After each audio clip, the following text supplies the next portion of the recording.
Ya, kakak-kakak, adik-adik, puan-puan, ya, tuan-tuan, muslimin, muslimat yang dikasihi sekalian. Assalamualaikum warahmatullahi wabarakatuh. Tidur malam pakai gobar. Tuan-puan apa khabar? So, siapa sini tak tahu gobar tu apa, angkat tangan. Ada ke? Sebab kita nak tengok ni yang original orang Negeri Sembilan dengan tak. Siapa tak tahu gobar tu apa, angkat tangan. Okay, 5 orang lagi. Siapa tak tahu gobar? Jangan angkat tangan. Jangan turun tangan. Angkat tangan. 5 orang. Akak orang mana, Kak? Ha? Orang Kedah. Hak tu orang mana? Selangor. Johor. Masya Allah. Okey, yang belakang puan orang mana? Oh, Terengganu. Lagi mana? Oh, Kelantan. Oh, memang tak tahulah gobar. Gobar ni kain selimut. Jadi kalau original orang Nagori tu, mesti selalu dengar mak yang cakap, kan ya? Tidur pakai gobar. Mana gobar mak? Tak tahu kenapa jadi gobar eh. Gebar. Orang Johor. Dekatlah tu. Cuba cari kenapa gebar eh? Kenapa gobar? Dia sebenarnya ideram. Apa kait ideram dengan selimut dia? Mungkin nak rasa selamat kot dalam tu. Tak apalah ya. Tak payahlah bincang pasal pantun tu. Yang penting nak tanya khabar je. Sihat ke? Alhamdulillah. Puasa ke? Alhamdulillah. InsyaAllah. Ya, Alhamdulillah. Sahabat-sahabat muslimin muslimat yang dikasihi sekalian, Alhamdulillah ya kita dapat bertemu pada pagi ni. Jarang ustazah tertidur dalam perjalanan. Tapi ni rasa jauh jugalah. Sampai terlolap dah sekejap tadi. Tahu-tahu dah sampai hijau sambut ni kan ya. Masya Allah. Tabarakallah. Alhamdulillah ya. Mudah-mudahan Allah Subhanahu Wa Taala memberkahi pertemuan kita pada hari ini. Ustazah baru baik demam sesama batuk segalalah. Ya Alhamdulillah. Cuma Ustazah harap insya-Allah mudah-mudahan tak ada gangguan suara ya. Sepanjang kuliah ni insya-Allah. Ada rasa masih lagi kering-kering tu adalah ya. Tonsil lagi tu ada infection juga. Tapi Alhamdulillah mudah-mudahan dapatlah ya kita berkuliah pada pagi ni. Dan mungkin tak kuat sangat suara ya. Boleh dengar kan suara Ustazah insyaAllah. Ya boleh dengar insyaAllah. Dan Ustazah memang berterima kasih dengan penganjur. Ya memilihkan tajuk. Pilihkan tajuk untuk Ustazah. Dan tajuk yang diberi ni adalah pilihan daripada penganjur ya.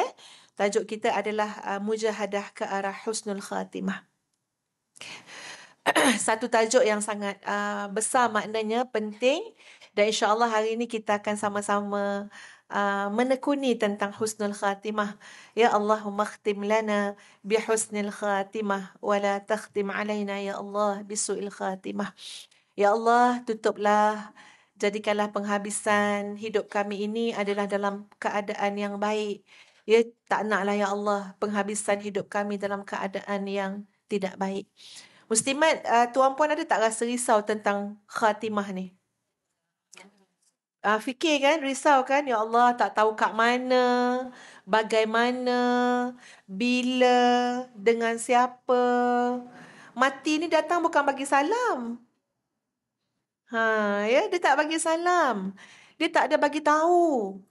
Dia tak nampak sangat tanda-tanda dan isyarat dia kecuali oleh hati yang sentiasa bersiap sedia.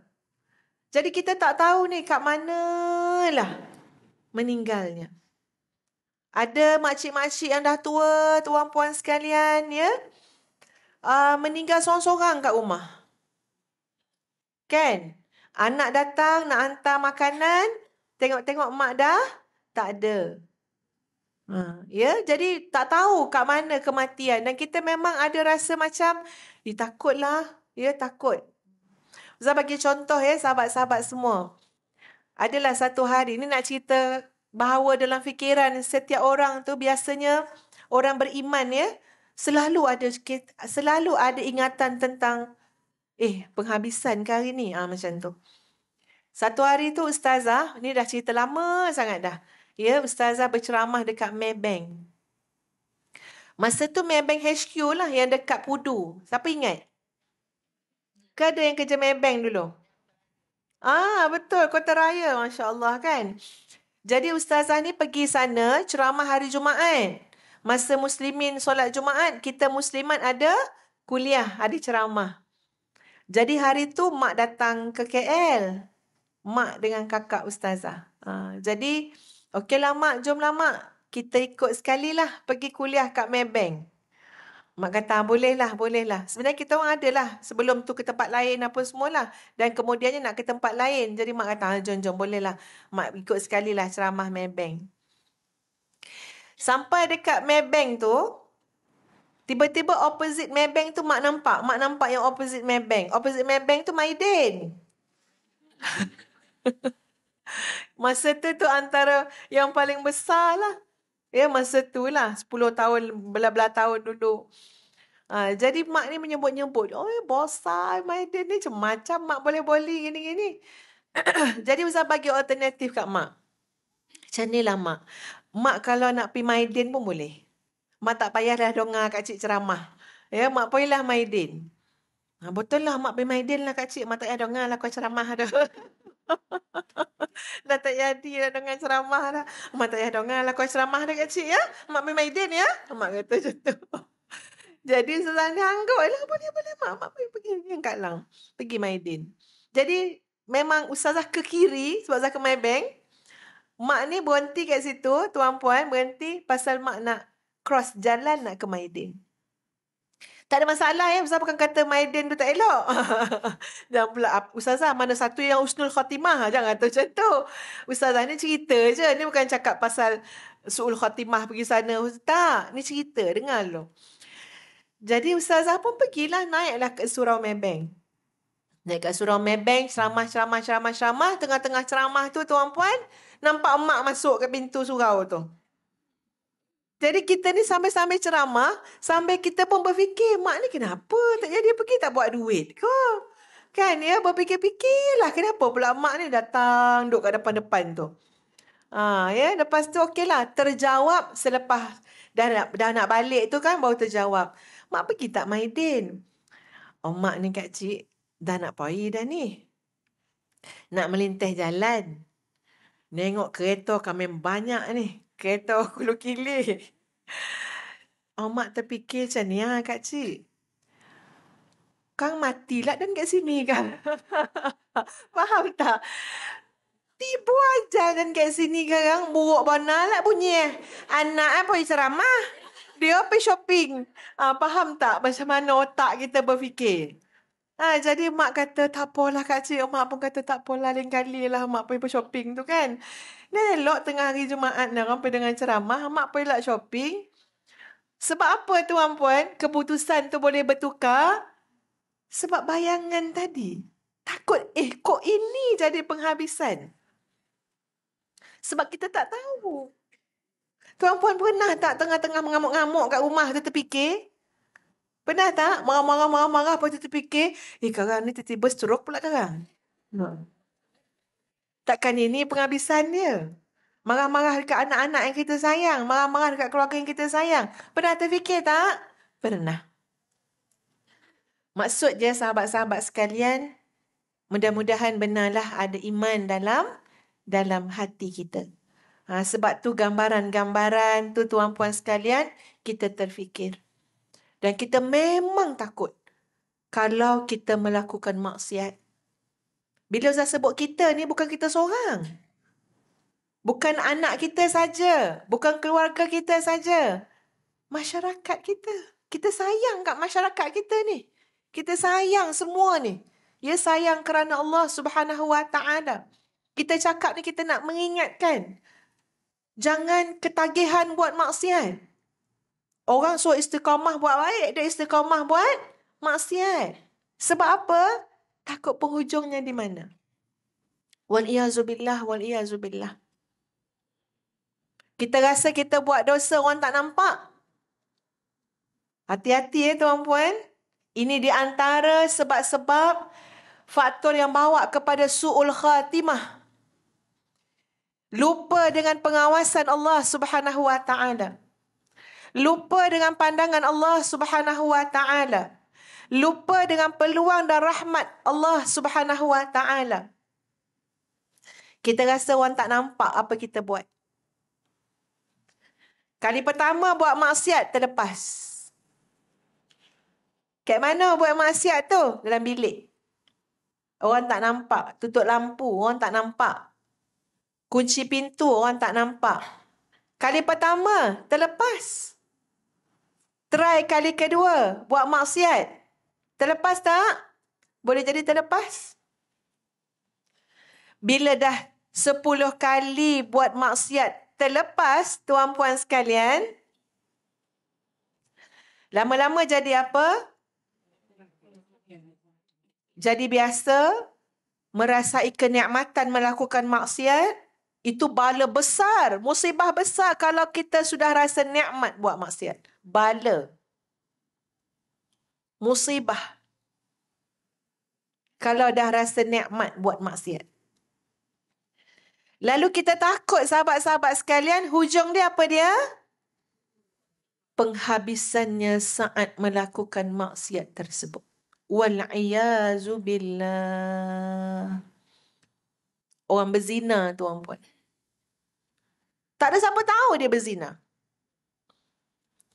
Dia mempamerkan diri dia di hadapan masyarakat umpama orang salih ataupun salihah. Ini bukan ustazah main teragak nak bagi contoh tuan-puan ya, tak. Ini bukan main teragak. Ada cerita-cerita tu dalam kepala ustazah ni. Cerita benar tuan-puan. Zakat tengah kan. Bawa dalam bentuk yang umum. Siapa nak terasalah. Siapa nak ambil pengajaran, ambillah pengajaran. Siapa kok kata, saya ke tu? Ikutlah. Dipamerkan diri di hadapan masyarakat umpama orang soleh. Habis belaka tertipu. Siapa tertipu? Tipah. Ya? Habis belaka tertipu. Yang perempuan pamerkan diri seperti wanita salihah. Bagus tutup aurat.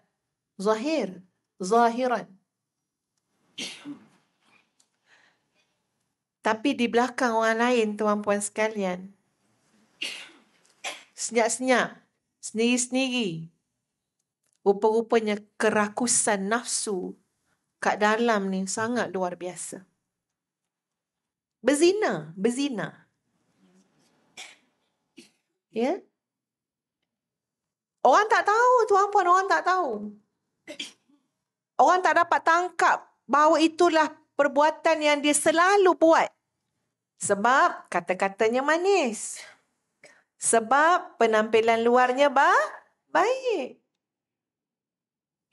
Tapi cuba tuan-puan bayangkan, macam mana ya orang yang tergamak, laki-laki dan perempuan berdua-duaan di tempat yang tidak ada orang lain, macam mana dia boleh berani tergamak sampai berlakunya zina tersebut.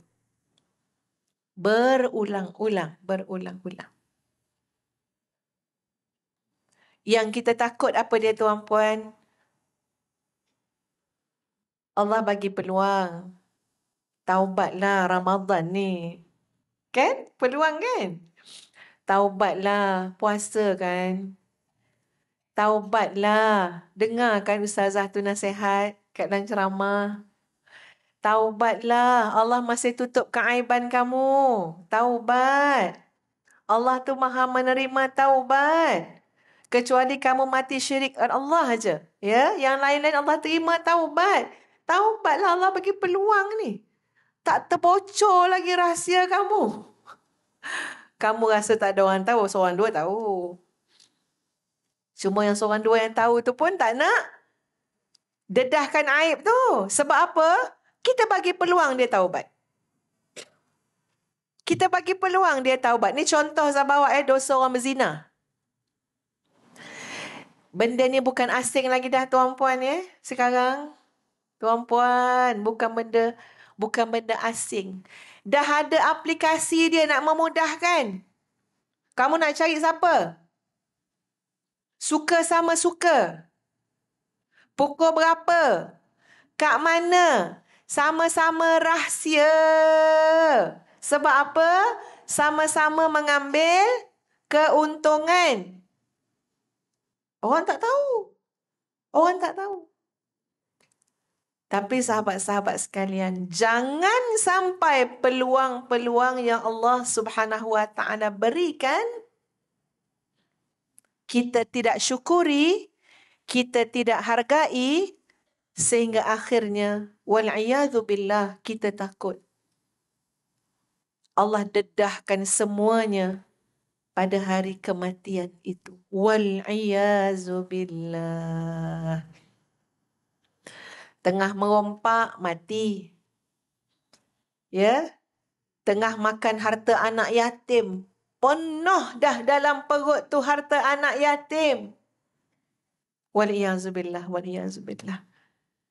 Tidak dapat mengembalikan harta tersebut kepada yang berhak. Cuba tuan-puan bayang, tuan-puan. Macam mana nak kembali kepada Allah Subhanahu Wa Taala? Nak letak mana muka kita? Nak letak mana tubuh badan kita kalau itu adalah tubuh badan yang dipenuhi dengan harta-harta yang haram? Nak ke mana? Ada dah orang tua-tua cakap tu kan. Apa? Tanah tak terima. Elok dah ayat tu, tanah tak terima, ujung jadi hantu pula. Ya, dah jadi khurafat pula kan. Tapi kita fahamlah maksud orang tua-tua tu apa dia. Takutlah buat dosa. Jangan ambil hak orang. Jangan makan harta anak yatim. Jangan mencuri. Jangan menipu dalam urus niaga. Sebab apa? Takut makan hak orang. Kes-kes takut ni sahabat-sahabat semua. Sebab takut su'ul khatimah lah. Betul tak? Kalau tak nak takut apa bendanya? Takut su'ul khatimah. Su'ul khatimah ni bermakna tuan-puan, kita pergi bertemu dengan Allah Subhanahu Wa Taala dalam keadaan kotor. Allahu Akbar. Allahu Akbar, takutnya. Dalam keadaan jelek. Allahu Akbar. Itu maksud dia. Dan memang sangat takut, ya Allah, tak munasabah. Aku ini, ya, yang telah Allah ciptakan. Allah takdirkan lahir di dunia dalam keadaan kullu mauludin yuladu alal fitrah.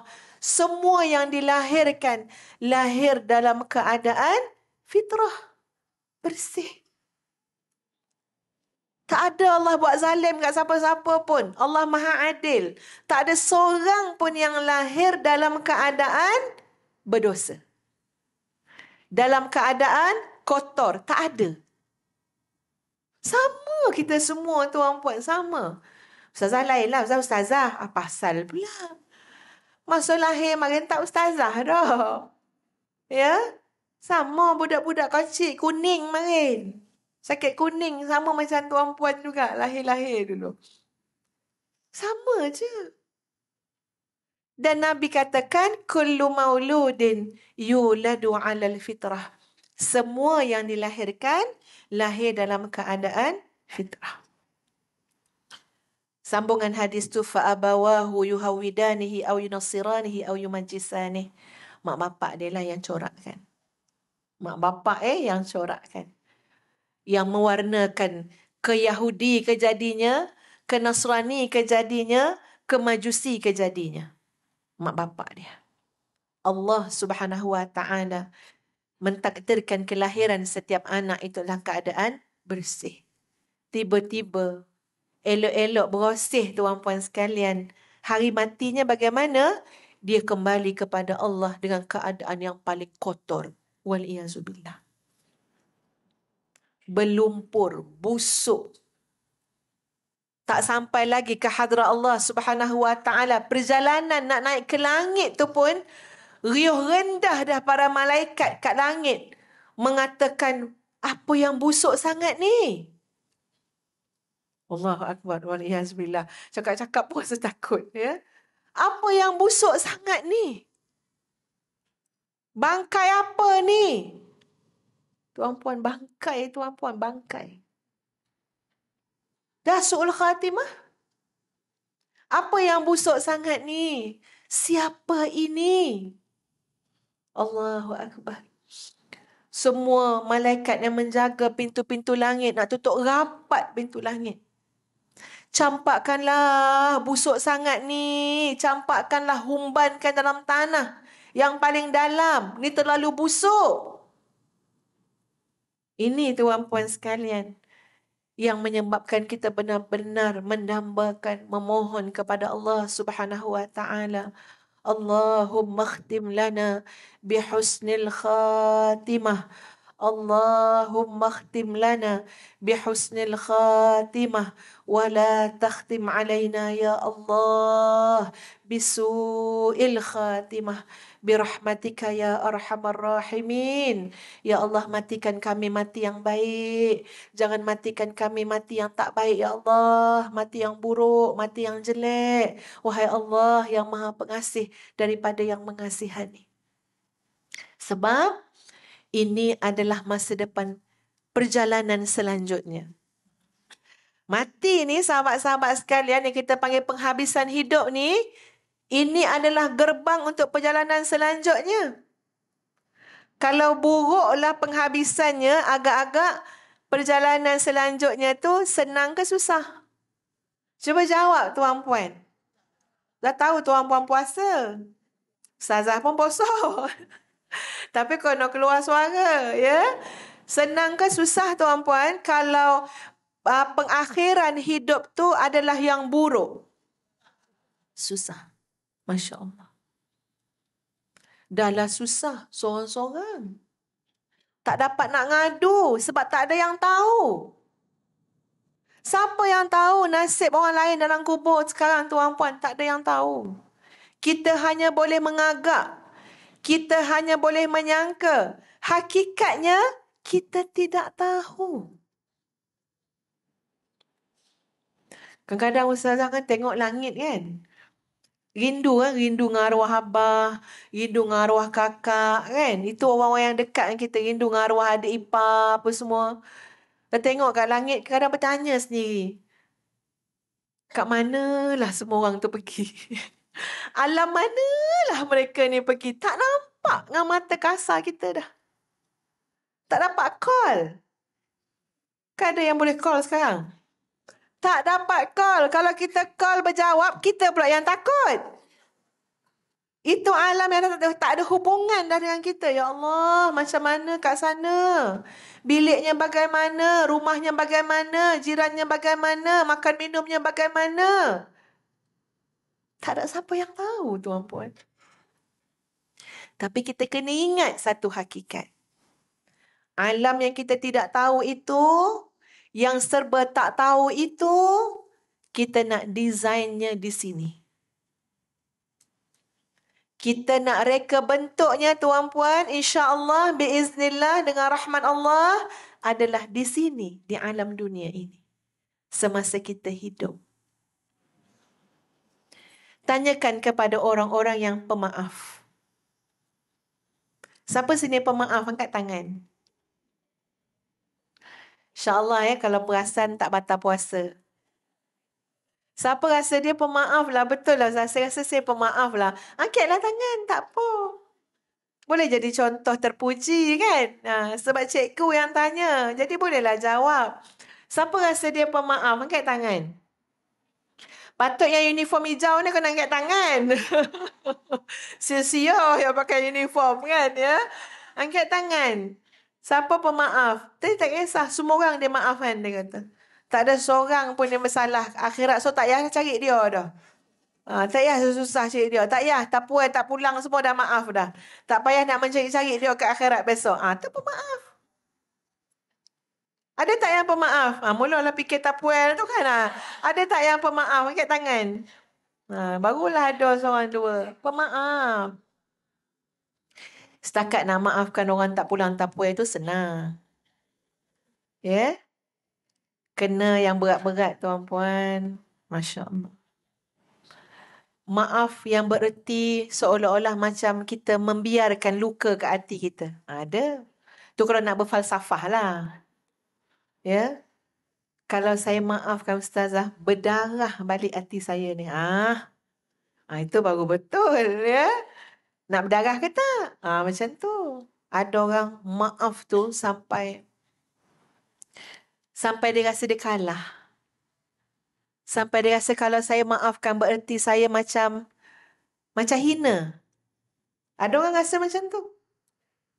Tapi bila kita tanya dengan orang yang pemaaf tuan-puan, apa yang mereka harapkan daripada kemaafan mereka? Mereka mengharapkan janji Allah Subhanahu wa taala. Siapa yang memaafkan kerana Allah, Allah akan binakan untuknya istana-istana di dalam syurga. Sebab kita tak tahu cerita akan datang. Siapa tahu? Tuan-puan, berapa dah istana tuan-puan dalam syurga? Berapa? Tak tahu. Tak tahu. Tapi kita yakin dengan apa yang disebut oleh Allah dan Rasul sallallahu alaihi wasallam. Siapa yang maafkan, Allah bina untuk dia. Kerana Allah dia maafkan, Allah bina untuk dia istana dalam syurga. Maksud dia apa tuan-puan? Kita dah design dah. Aku nak istana kan? Aku maafkan. Aku nak apa lagi? Aku nak bersama dengan Nabi SAW kan? Buat. Apa yang kita patut buat sekarang untuk bersama dengan Nabi SAW. Aku tak nak lah akhirat besok beratur-beratur ni. Nak tak beratur? Kat dunia pun tak nak beratur. Kat bazar Ramadan ada tak beratur? Sengaja ke nak pergi beratur? Kedai yang paling banyak beratur, sengaja hobi suka beratur. Daripada pukul 5 petang, beratur kau jual. Tak, kita akan cari. Biarlah, mak pergi kedai lain yang tak beratur dah. Tak kosong, mak nak beratur dah. Tiba time kita beratur, sampai time kita habis. Kan, ya? Itu azab beratur. Kat dunia pun tak nak beratur. Orang bukan main, tuan-puan, nak jawatan, nak pangkat ni sebab apa? Seronok jadi VVIP ni. Tak rasa, tak tahu. Cuba tanya uniform hijau. Duduk depan tu. Ya, tak payah nak apa. Tak ada masalah lah duduk depan ni. Ini tentu dah yang selfie yang ni nanti mula-mula ni. Ya, orang lain kemudian. Seronok jadi VVIP ni. Ada orang tak sanggup jatuh pangkat dia, jatuh jawatan dia sebab apa? Kembali asal, beratur. Kan? Ya, semua kena ikut balik format biasa. VVIP tuan-puan, parking orang sediakan. Kereta orang bawa. Minyak tak payah bayar. Apa lagi? Makan tak payah beratur. Tapi kita fikir tak bagaimana nak jadi VVIP alam selepas kematian? Macam mana? Disebut oleh dalam satu hadis Nabi SAW. Boleh tengok dalam kitab tafsir juga ada, dalam tafsir surah As-Sajadah. Golongan yang disifatkan sebagai VVIP akhirat besok. Ketika semua orang beratur, berhimpun, mahsyar, berkumpul. Dekat padang yang dipanggil mahsyar. Mahsyar tu maksudnya padang, tempat berkumpul. Yang mengumpulkan seluruh manusia dan jin. Para malaikat. Keadaannya macam-macam. Bagi setengah orang, tenggelam dalam lautan peluh. Masing-masing. Sebab apa? Matahari betul-betul sejengkal daripada kepala. Mati sebenarnya tuan-puan. Matahari sejengkal daripada kepala. Sekarang ni berapa jauh matahari? Jauh lah Ustazah, jauh. Tak tahu berapa kiraan kan. Tapi memang betul lah, jauh, sangat jauh. Nak pergi pun tak sampai. Punyalah jauh Allah letak matahari daripada kita. Sekali kalau panas macam mana tuan-puan? Kalau tak ada lapisan-lapisan yang Allah ciptakan untuk bantu protect kita, macam-macam keadaan yang berlaku pada kita. Tak terbayang tuan-puan, matahari sejengkal ni macam mana? Jangan cakap suruh beratur, suruh menunggu kalau matahari sejengkal. Sekarang pun kalau musim panas pun tak ada siapa nak beratur. Tak ada siapa nak beratur. Bayang sahabat-sahabat semua. Jadi di mahsyar tuan-puan sekalian, dalam keadaan itu, ada seruan. Ada suara yang memanggil. Suara yang memanggil golongan VVIP ini untuk dipelawa, ini golongan yang sepantas kilat masuk syurga. Ya Allah. Tapi ini bukan buat masa dekat mahsyar. Bukan tunggu padang mahsyar. Apa yang kita buat sebelum khatimah, itulah yang penting. Siapa golongan VVIP itu? Lalu diserulah golongan تتجافى جنوبهم عن المضاجع يدعون ربهم خوفا وطمعا ومما رزقناهم ينفقون. صدق الله العظيم. Siapa golongan tu? تتجافى جنوبهم عن المضاجع. Golongan yang lambungnya jauh daripada tempat tidur. Siapa nak siapkan? Nak jadi VVIP akhirat besok?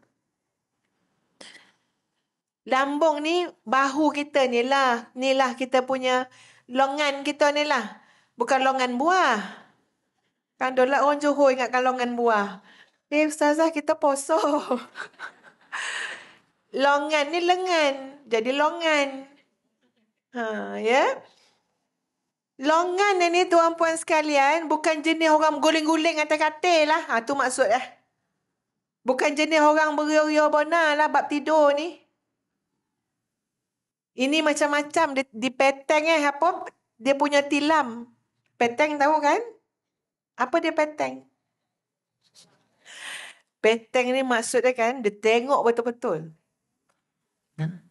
Maksudnya kalau ada orang peteng Ustaz sekarang, dia tahu cermin mata sana sengit sebelah. Tu dia punya tengok tu, tengok yang betul-betul accurate. Jadi ada orang tuan-puan dia peteng tilam dia nampak bola hesen ni dah makin rendah lah bang. Kita kadang-kadang kan kita kadang kita tidur belah kanan, ya suami kita belah kiri, ya kan? Kita tengok yang belah kanan ni dah apa? Dah tenggelam lah dah. Agak dia punya apa? Ada ni dia punya bosi tu, spring itu dah longgar tercabut. Suruh tukar, abang belah kiri pula, saya belah kanan. Sebab belah saya ni springnya dah roboh. Itu pun kita perasan. Sebab apa? Tidur kita, hak kita kan. Ya, kita nak tidur yang sadap. Ustaz ada seorang kawan sampai sekarang saya ingat cakap dia. Dia kata, nak tidur sadap ni, dia cakap, buat kita punya aircon tu nombor 7 boleh. Sampai sekarang saya ingat. Kadang-kadang saya ikut kat cakap dia. 7 boleh, biar ada sejuk betul-betul. Lepas tu pakai selimut berbulu. Biar bulu tu kono kat kita punya muka. Ni kawan saya bagi nak suruh dapat tidur. Saya kata dengan dia, saya susah tidur. Ada dulu-dulu lah punya cerita. Dia kata buat macam tu. Sojuk-sojuk bilik tu betul-betul. Lepas tu tidur tu selimut tabal. Pastikan yang kono kat muka kita tu yang berbulu macam ni. Sebaik ada orang dapat tunjuk. Ada hikmah benda ni ya. Nampak kan ya kan? Berbulu macam ni. Biar kono-kono dekat kita punya muka. Kono tak kono macam tu kan? Lolap dah. Saya kata, ya Allah. Tapi yo juga nak bagi tahu tuan-puan, bersungguh kita buat tidur ya. Macam kedai ada kat luar tu. Kedai jual tilam, kedai jual bantal, kedai jual selimut. Untuk tidur. Tidur yang lena. Tidur yang sehat tak ada masalah. Tidur memang hak kita. Tapi kita dah tua lah tuan-puan. Kita nak tidur selama mana? Mak ustazah paling dia heran. Dia kata dia memang heran. Masuk bilik anak cucu, sojuk nak moyang, menggigil-gigil, lepas tu kau pakai selimut. Mak ustazah kata dia tak boleh brain benda tu. Kalau kau dah tahu sojuk, tutuplah aircon tu. Tak payah berselimut dah. Macam Wan yang tidur lah. Betul juga kan? Dia tak tahu sodap yang tidur dalam sojuk pakai selimut besar. Tobal, kain ngobar tadi. Macam-macam tuan-puan. Orang fikir pasal tidur dia. Tidur kita ni cukup dah 5 jam. Tengok bulan Ramadan mendidik kita tuan-puan. Tidur kau apa? Tidur pukul 12. Buat 20 kau 8. Sampai kau dah boleh tidur ni. Buat 8 ni tidur kau dah boleh. Moral lama pada tarawih lagi. Ya? Kau seboleh lah tidur kan malam-malam kan? Boleh bangun kan pukul 4? Maknanya kita tidur berapa jam? 12, 1, 2, 3, 4, 5 jam. Lepas tu yang lain-lain tu sekarang, tidur-tidur ayam je lah. Macam sahabat-sahabat yang sedang tidur sekarang. Itu tak berniat nak tidur kan? Kan memang berniat sahaja aku tidur dalam kuliah ustazah ni. Kerana Allah Ta'ala. Tak niat. Tapi tertidur. Tu maksud tidur-tidur ayam. Tak apalah, halal. Ya? Tapi taklah sampai terbaring-baring kan? Maksud dia 5 jam tu dah memadai. Tak payahlah beria pun lah. Kita kan nak design yang kat mahsyar besok. Kalau tak, beratur. Kalau tak, berimpun. Dan macam-macam kalau lagi tuan-puan. Apa yang kita nak buat sekarang? Ini nak menentukan macam mana akan datang. InsyaAllah. Balik kepada bicara kita sahabat-sahabat sekalian. Begitu penting sekali untuk kita memastikan hidup kita dalam keadaan yang baik. Dan confirmation baik itu tuan-puan. Maknanya, ni memang betul-betul baik dah. Macam tu kan? Adalah pada pengakhiran dia. Elok dah baik, tak confirm lagi.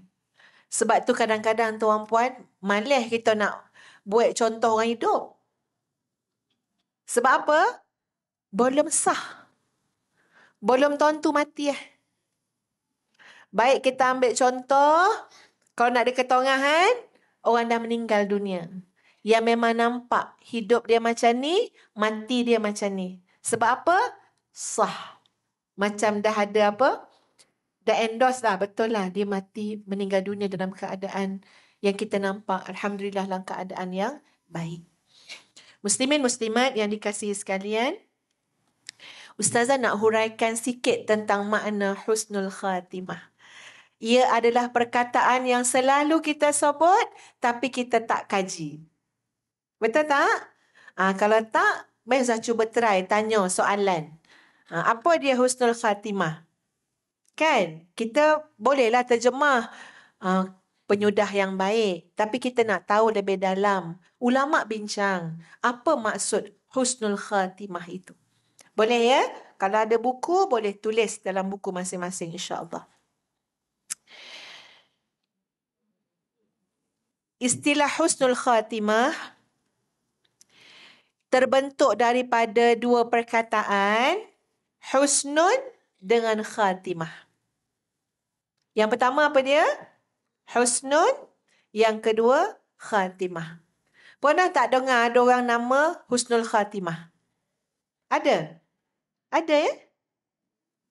Ni betul-betul ada ke agak ya ni? Sebab Ustazah jarang dengar. Khatimah ada. Yang husnul khatimah. Belum jumpa kan? Kenapa takut nak letak nama tu? Takut orang cik doa saya mati Ustazah kan? Tapi Bagus dia nama husnul khatimah. Penghabisan yang baik, kan? Tapi dalam kurungan al-maut. Takut pula kan ya. Okey. Husnun dengan khatimah. Husnun ni sahabat-sahabat sekalian, ya. Bila dilihat, dikaji dari segi bahasa, Al-Hasan sama maksud macam Al-Jamal. Kan betul tak? Al-Jamal pun maknanya baik juga, cantik juga, indah juga. Hasan pun indah juga, elok juga. Tapi apa beza dia? Al-Jamal, ya, Al-Jamal ni sahabat-sahabat sekalian, lebih kepada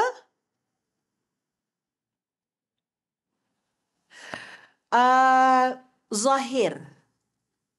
Nampak dengan mata kepala. Tapi bila Hasan, cantik, indah, elok, yang lebih maknawi sifat dia, bukan saja dengan bola mata zahir, tapi dengan basirah, dengan mata hati. Itu Hasan. Lebih cantik, lebih elok. Jadi bila sebut husnul khatimah, husnun kat situ, kata ulama bahasa yang dah kaji tuan-puan, dia ada dua syarat dia. Husnun. Pertama, al-hasan yang bermakna al-maqbul. Al-hasan yang bermakna al-maqbul, iaitu diterima. Diterima. Yang kedua, al-hasan bermakna al-mardai. Al-mardi. Al-hasan bermakna al-mardi, iaitu yang diredai. Nampak sahabat-sahabat sekalian? Kita nyebut-nyebut husnul khatimah terkandung pada makna al-hasan itu, ya. Ada dua maksud dia, paling kurang tuan-puan. Yang pertama adalah yang diterima oleh Allah Subhanahu wa ta'ala. Yang kedua adalah yang diredai. Makna penghabisannya tuan-puan sekalian adalah penghabisan yang diterima oleh Allah Subhanahu wa ta'ala. Dan penghabisan yang bermakna yang diredai oleh Allah Subhanahu wa ta'ala. Inilah penghabisan yang kita mahukan. Iaitu penghabisan yang diterima dan diredai oleh Allah. Adapun makna khatimah, sahabat-sahabat sekalian, ya, maksudnya adalah penghabisan. Itu dari segi makna bahasa, ya. Khatimah itu adalah penghabisan. Dan Ustazah sangat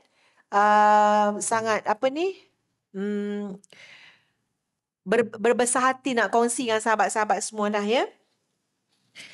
Istilah husnul khatimah menurut seorang ulama yang bernama Al-Jibrini.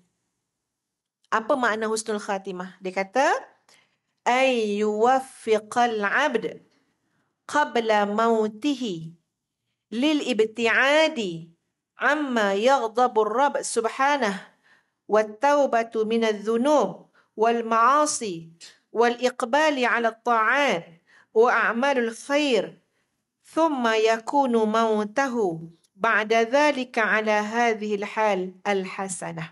Ni syarat-syarat dia tuan-puan, Maksud kita nak faham apa dia husnul khatimah tu, maka ulama yang bernama Al-Jibrini tadi tuan-puan mengatakan husnul khatimah ialah diberikan pertolongan dan bimbingan oleh Allah Subhanahu wa ta'ala, ayyuwaffiqa. Siapa yang boleh bagi taufik? Siapa yang boleh bimbing? Siapa yang boleh tolong? Jawabnya adalah Allah. Maksud dia apa tuan-puan? Husnul khatimah ini adalah orang yang mati dalam bimbingan Allah Subhanahu wa ta'ala. Orang yang mati dalam pertolongan Allah Subhanahu wa ta'ala. Siapa yang boleh tolong kita? Allah. Orang lain boleh duduk sebelah-sebelah, tuan-puan. Macam ni lah Dehan, dah 5 hari dah senyap. Itu je lah. Ya, tak boleh buat apa, betul tak? Tengok orang nak meninggal lah, dia dah sakit nama macam tu. Datang panggil. Contoh ya, Ustazah pernah. Ayah Ustazah lah, arwah Abah memang selalu kalau orang nak meninggal, orang akan panggil lah Abah. Panggil Abah, Ustaz, tolong Ustaz. Mak saya dah lama sangat dalam keadaan nazak. Anak dia cakap lah, ya. Dalam keadaan nazak, dia kata. Ya, tolonglah Ustaz. Ni cerita betul Ustaz tak reka. Ni satu cerita tu. Ustaz pergilah dengan apa ni? Anak Ustaz pergi dengan atuk dia. Anak perempuan Ustaz pergi dengan atuk dia. Ayah Ustazah kan, ialah orang tua tuan-puan. Pergi tu, dia baca-baca apa semua. Terus Abah cakap macam ni. InsyaAllah malam esok tak ada lah ni, Abah kata. Punya selalu dah. Abah tu dipanggil untuk tengok orang nak meninggal. Sampai anak Ustaz balik tu cakap, Ya Allah, Umi. Atuk tergamak cakap macam tu. Umi dia cakap, Atuk cakap macam mana? Atuk kan? Atuk tengok dia kata, InsyaAllah malam esok tak ada dah ni. Sampai tersenyap anak-anak dia kan. Tapi atuk cakap macam tu bukan dengan tujuan yang tak baik. Nak bagi tahu dah siap semua, siap prepare semua. Itu orang tua ada pengalaman. Abah tu ya. Jadi dia cakap bukan cakap kosong. Banyak benda kot dia dah nampak. Dan memang iya. Esok tu tak ada dah meninggal makcik tu. Jadi tak boleh buat apa kan tuan-puan. Apa yang orang boleh tolong kecuali pada batas itu je lah. Panggil orang-orang soleh kan. Tolonglah bantu doakan. Anak-anak baca Yasin. Anak cucu bacalah surah-surah yang kita kata apa. Nak bantulah ni. Ya, kesian. Betul tuan-puan. Macam-macam kisah orang nak meninggal ni. Ada yang macam nampak sangat Allah sakitnya. Ya. Ada yang anak cucu tuan-puan menangis. Masa kami datang. Kami dah tak tahu nak buat macam mana dah. Macam termain-main kat saat ujung tu. Okey, doktor kata dah dekat dah ni. Tak meninggal juga. Dah dekat dah ni, tak meninggal juga. Yang orang hidup ni macam-macam dah. Ingatkan betul-betul lah ni dah prepare betul dah ni. Ya. Macam-macam. Tak juga. Lama-lama meninggal seorang. Sebab apa? Dah 5-6 kali dah tak jadi. Ini bukan saya buat-buat cerita. Ini reality tuan-puan. Sudah meninggal seorang. Yang asal-asal usul ni kan main lagi anak-anak ni. Tak lekang duduk sebelah ni. Tapi dah tak jadi. Bukan kat kita tuan-puan. Nak menghabiskan orang ni. Ya? Bukan kat kita. Nyawa ni. Maksud salah senang je. Tak ada siapa boleh tolong kecuali Allah Subhanahu Wa Taala. Tak ada siapa boleh tolong kecuali Allah. Bahkan masa arwah ayah Ustazah pun macam tu je. Arwah ayah sakit lama kan. Jadi memang banyak dah ada waktu-waktu yang kita rasa macam dah terlalu berat. Maksud dia macam Abah nak pergi ke kan. Dan Abah selalu menyebut pasal bulan Ramadan, pasal hari Jumaat. Selalu sangat. Macam mak pun dah kata, Abah tu tiap-tiap hari Jumaat meninggal. Masa sehat pun macam tu. Masa sehat. Hari Jumaat ni Abah kata, Abah nak meninggal hari Jumaat. Jadi kami pun prepare pun hari Jumaat. Tapi Abah meninggal hari Isnin. Ya. Dan bayang sahabat-sahabat sekalian, dalam keadaan yang kita terlalai. Anak-anak yang jaga sepanjang masa ni, bergelir ni. Tapi hari Isnin tu Abah sehat. Abah cakap ambil wuduk Abah, bersihan Abah. Dorang Abah nak semayang maghrib awal ni. Abah nak semayang isyak ni. Sampai kita anak-anak ni pun boleh bergurau-gurau sebelah Abah. Kita bersalaman adik-beradik depan Abah. Kita kata, Abah, kita orang biar Abah riang kan tengok anak-anak baik-baik semua. Bersalaman, tak ada apa. Yelah jaga orang sakit tuan-puan. Ni cerita ni tak ada Ustaz nak sorok-sorok apa benda. Jaga orang sakit kadang-kadang ada hati-hati adik-beradik tu yang berasa hati. Betul tak? Kita lebih dia kurang. Kita kurang dia lebih. Sama juga kan? Asyik kita yang kurang kan? Ya? Ada yang berasa hati kan? Jadi kami malam tu tuan-puan selesaikan depan Abah. Kami semua okey. Tak ada berasa hati. Elok-eloklah adik-beradik, Abah cakap. Masya Allah, tuan-puan. Jadi dah disiapkan. Abah nak minum susu ke, nak apa ke. Dah. Abah nak rehat. Abah dah selesai semua dah. Yang ustazah pula malam tu tuan-puan. Asyik mikir nak buat rakaman mihrab Quran hari Senin pagi tu. Dia nak buat rakaman awal malam tu supaya boleh disiaran langsungkan rakaman tu esok pagi. Benda tu terlalu sangat dalam kepala ustazah sampai ustazah kata, alamak, apa ni internet kat rumah ni tak berapa kuat, nak kena pergi rumah adik. Jadi sekejap je tuan-puan, sekejap nak pergi buat rakaman kat rumah adik. Rumah tak jauh pun. Yang kakak ustaz sekejap je nak solat isyak. Semua orang ada alasan sekejap kan ya. Yang abah ni pula, abah ipar kata abah dah siap semua kan. Abah kata dah, abah nak tidur dah. Dan meninggal dunia. Tak ada dah.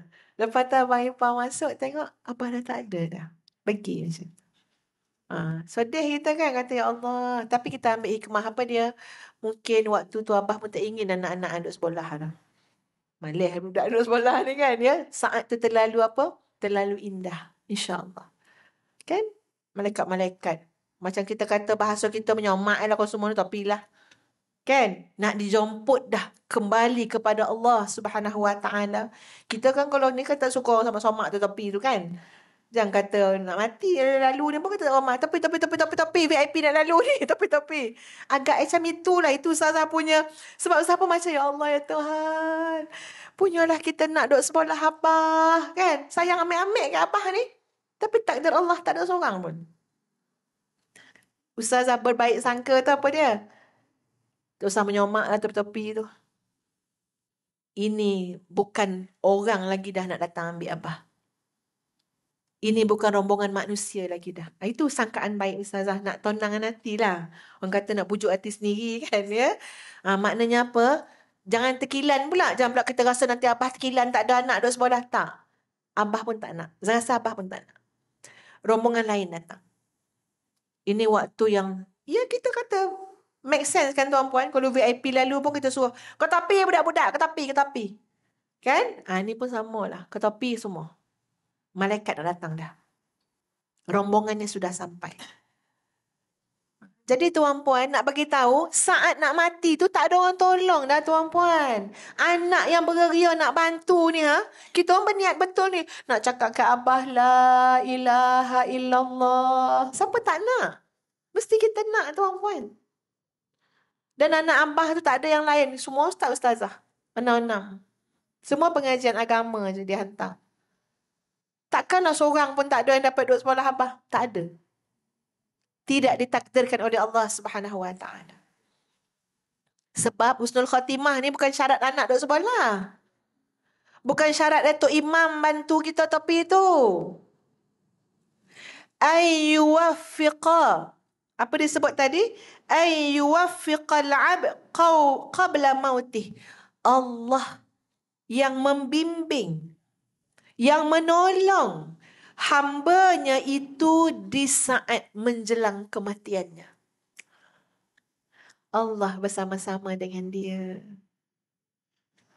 Tak tergorak lidah dah, kaku tuan-puan, dah bertemu dengan kematian, dah nampak malaikat, dah segala benda alam. Tak bergorak lidah lagi dah. Siapa yang boleh gerakkan? Allah Subhanahu Wa Taala. Maka kata ulama Al-Jibri ni tadi apa dia? Diberinya seorang hamba. Yakni Allah memberikan pertolongan dan taufik, bimbingan kepada seorang hamba sebelum kematiannya.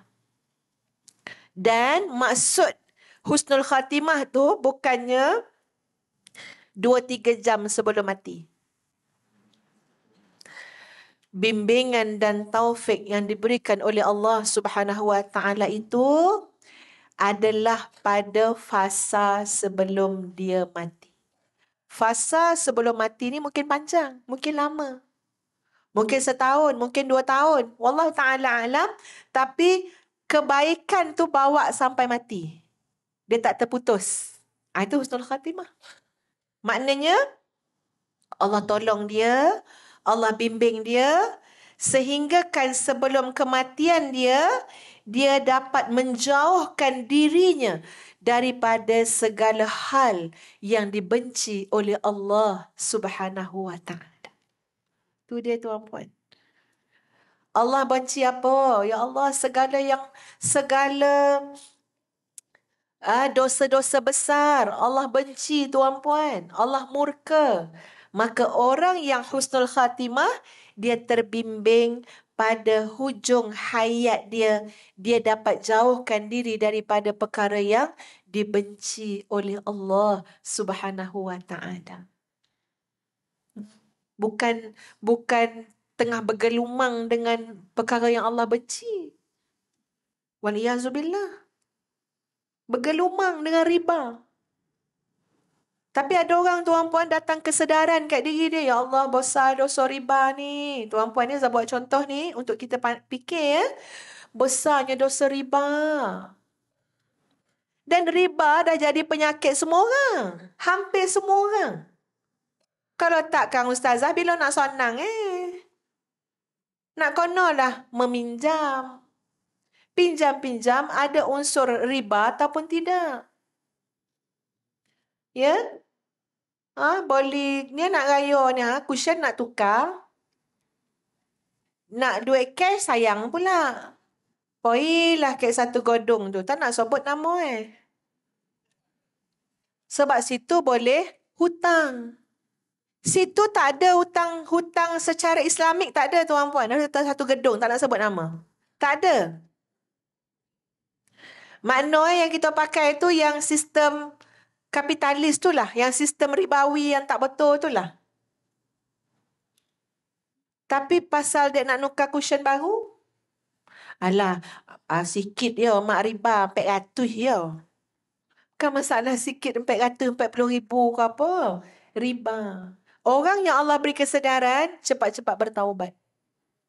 Mak tak nak buat ni dah. Mak tak buat ni dah. Mak dah pernah main minjam kat tompek tu. Riba. Mak bertaubat. Mak tak buat lagi dah. Kau pakailah cushion ni. Sampai keluar apa tu kan, spring itu. Selagi tak ada duit cash, tak ada tompek, mak boleh minjam cara yang betul, mak tak buat lagi dah. Tak boleh.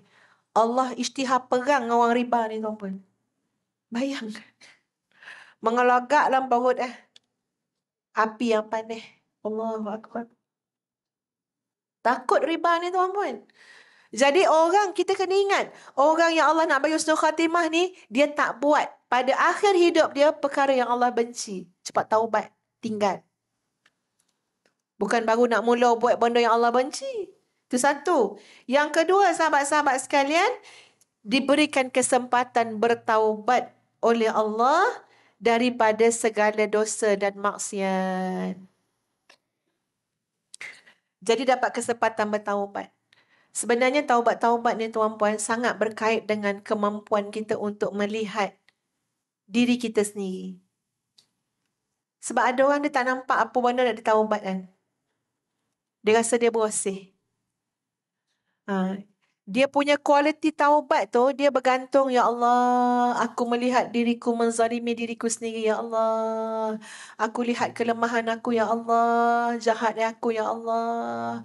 Dahlah kau bagi nikmat aku tak syukur. Kau bagi musibah aku tak sabar. Ada buat baik sikit, nak perhatian orang pula. Ya, ada buat amalan. Tidak pula menjadikan Allah Subhanahu wa taala sebagai tujuan. Jadi bertaubat. Tapi ada orang tuan-puan sekalian, dia tak nampak benda-benda yang seumpama itu. Jadi rasa macam bersih. Sebenarnya tuan-puan, kalaulah kita nak cakap pasal zikir kan, rasanya zikir yang paling banyak, yang paling patut kita banyakkan nama istighfar. Sebab apa? Ya Allah, tak pernah berhenti dosa kita ni. Kecuali apa dia? Istighfarlah banyak-banyak kepada Allah Subhanahu wa taala. Ada je dosa hati, dosa mata, dosa telinga, dosa macam-macam. Jadi, orang yang disebut husnul khatimah tadi apa dia? orang yang Allah bantu dia pada akhir hayat dia, dia diberikan kesempatan benar-benar bersih dengan jalan taubat daripada segala dosa dan maksiat. Yang ketiga, sahabat-sahabat sekalian, dibantu oleh Allah Subhanahu wa taala bersegera melakukan ketaatan dan amal soleh. Fastabiqul khairat. Sentiasa berlumba-lumba nak buat baik. Dia bukan saja buat baik, tapi dia segera berbuat baik. Dia berlumba buat baik. Nama amal soleh, semua dia nak buat. Itu contohnya yang paling terbaik adalah Sayyidina Abu Bakar As-Siddiq. Nabi tanya. Tanya Nabi itu bukan tanya sesaja nak suruh ambil pengajaran. Nabi tanya pagi-pagi hari lagi. Nabi tanya, siapa yang berpuasa hari ni?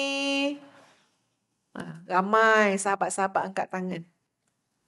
Siapa yang dah ziarah orang sakit pagi ni? Dah mula kurang. Tapi Sayyidina Abu Bakar angkat tangan.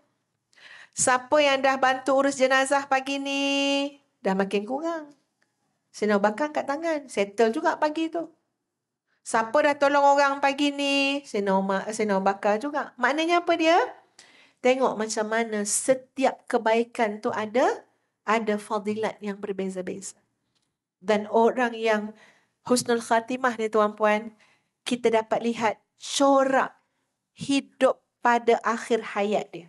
Sebelum dia mati tu, dia sudah hidup dalam bersegera melakukan kebaikan dan ketaatan. Ustaz ni ada teringat beberapa benda. Bukanlah nak cerita sangat, tapi nak ceritalah, kan? Kau boleh ambil pengajaran, kan? Sebab dah meninggal dah orang yang Ustaz nak cerita ni. Kakak Ustazah tu tuan-puan. Sebab kakak Ustazah tu sihat macam tuan-puan ni. Dia orang yang rajin menganjurkan program. Kat Masjid Negeri, kat Seremban tu kan. Asalnya, Kak Long tu, dia berpindah-pindah jabatan. Sekejap jabatan halal, sekejap jabatan ruding cara rumah tangga. Sebab dia kerja jabatan agama kan. Tapi dia kata, Along doa sangat dia Allah letakkan Along kat tempat yang terbaik sekali. Sebab Along pun dah ponek berkojo ni. Ya. Jadi, penghabisan hayat Kak Long tu Allah letak dia di Masjid Negeri.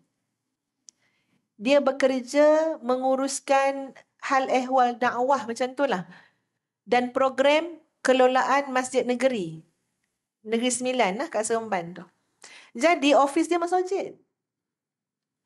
Jadi, dia kata, dia cakap dengan Ustazah, Along bersyukur sangat adik. Hari-hari sampai pejabat niat i'tikaf. Ustaz nak kata, bantuan Allah. Kita tak tahu dia nak meninggal. Kita tak tahu 3-4 tahun ni dia meninggal. Tapi sentiasa dia sebut, Ya Allah nikmat adik. Office Along masjid. Sampai-sampai niat i'tikaf. Sekarang balik sekarang, lepas isyak, anak-anak dah besar kan, dah tak ada orang kat rumah. Selesai dah sembahyang jemaah. Dapat jemaah lah semua. Dan lepas tu, kakak ustazah tu, ini kalau nak, yalah, kita cubalah contohkan. Dulu ustazah dengan dia rajin dia berabut bodak. Tahu tak bodak? Bodak? Bedak. Apa cakap orang putih apa? Powder. Allah, orang nilai ni. Tak tahulah bodak dah. Kena nak cakap powder. Powder, foundation tahu? Kalau balik tu kadang-kadang kan, kita kan adik-beradik kan. Lawa lah bodak kau dik. Along ambil lah bodak kau ni dik. Ambil lah tu. Macam tu lah kita orang adik-beradik kan. Kadang-kadang Zahra tengok dia. Kak Long okey lah. Kak Long elok lah bodak ni. Sesuai lah dengan muka kita. Kita ambil lah pula bodak Kak Long ni. Itulah kau jual. Tapi lepas beberapa tahun tuan-puan, sebelum dia meninggal, dia tidak memakai apa pun kat muka dia. Dia kata Along nak bagi air semayang je, air wuduk je. Nanti susah lah. Along nak senang ambil wuduk. Along nak tajdid wuduk. Masya Allah. Kak Long tu. Zazah perasan dah dia tak nak ambil dia bodak Ustazah dah. Dia selamat bodak Ustazah 3 tahun. Ya, tak ada. Kadang-kadang dia datang kan. Kalau macam nak pergi mana tu kan, ada dah dia pinjam je Along pakai lah. Macam kita nak kenduri ke apa. Tapi sepanjang masa-masa yang lain, tak ada. Kalau tak ada orang kata berjanguk juga, orang kata kan. Dia nak juga melawar-lawar sikit kan. Bukan nak melawar apa sangat. Taklah nampak pucat. Macam-macam lah alasannya kan. Tapi dia biarlah adik. Pucat ke tak pucat. Kalau Alung tak kisahlah. Alung nak banyak kali ulang ambil wuduk. Masya Allah tuan-puan. Dah kita belajar ni kita faham lah kan. Bila Allah nak bagi seseorang itu. Pada siapa-siapa saja yang Allah nak bagi. Husnul khatimah. Corak sebelum mati dia lain. Hidup dia. Sekarang ni kita tengok kita sekarang ni tuan-puan. Apa corak hidup kita sekarang ni kan? Ya dah pemalas. Macam Quran Ramadan pemalas. Orang patut dah juzuk 10 dah hari ni ha. Kita tak habis-habis. Juzuk 3 tak lepas-lepas. Ya. Ada masa baca ngantuk. Jadi kita kata kenapa kita punya fasa hidup kita ni macam tak nampak sangat apa perubahan ni? Tanya diri kita.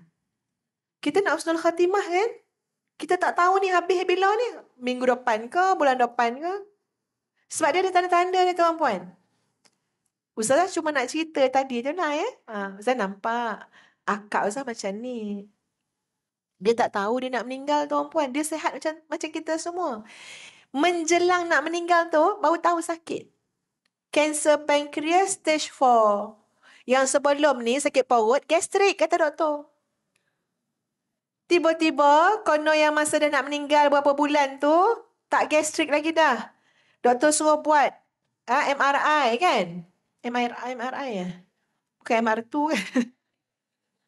Dia dah lama tak nyobot dah kan? MRI. Terus nampak. Kanser pankreas tu dah stage 4. Stage 4 yang dah merebak sampai ke hati. Tunggu berapa minggu pula ke otak. Aduh, tuan-puan. Drastik. Terus tenat.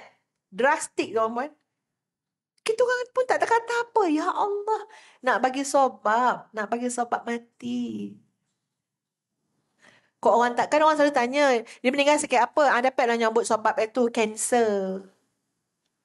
Kalau tak kan, susah lah nak nyambut lah kan? Dia mati sebab apa? Entah. Elok dia tiba-tiba mati lah. Tak usah dah nyambut ada. Allah nak bagi sobab. Apa dia? Kanser. Senyap lah orang tanya tu. Cuba kita kata, entah. Dia tanya ni. Takkan tak nampak tanda-tanda lah. Kan tak habis cerita tu kan. Jadi ada sobab Allah nak bagi. Allahu Akbar. Dan Ustazah nampak tuan-puan. Nampak macam mana perjalanan tu. Allahu Akbar. Memang dengan taufik dan pertolongan Allah Subhanahu Wa Taala. Saya tanya dia, Kak Long rasa macam mana? Masa tu dah teruk sangat tuan-puan. Leher dah kena tobok. Aduh, tak tahu nak cakap lah, dah teruk benar dah. Dia dah mamai-mamai sebab ambil morfin kan untuk tahan sakit. Doktor kata macam ni, jangan tak bagi. Ni doktor sini cakap ni tuan-puan, tolong bagi kata. Sebab kita orang ada juga macam fikir tak payah dah bagi kan. Doktor tu tolong bagi syaitan datang nanti. Doktor cakap macam tu. Kita orang dengar tu, doktor nak ekstrim kan. Doktor tu kau ramai doktor pun tak nak bagi kan. Tu doktor tu kata, syaitan datang nanti. Dia tanya doktor tu apa maksud dia. Dia kata, terlalu sakit. Kita tak tolong dia untuk dia lolap, dia tidur. Dapat-dapat benda-benda macam ni, syaitan boleh menghasut dia. Dia takut jadi apa-apa keimanan sekarang. Macam tu doktor tu cakap, doktor muslimah yang baik doktor tu. Ya, kita orang pun ikut cakap ni. Bagilah ubat, tahan sakit.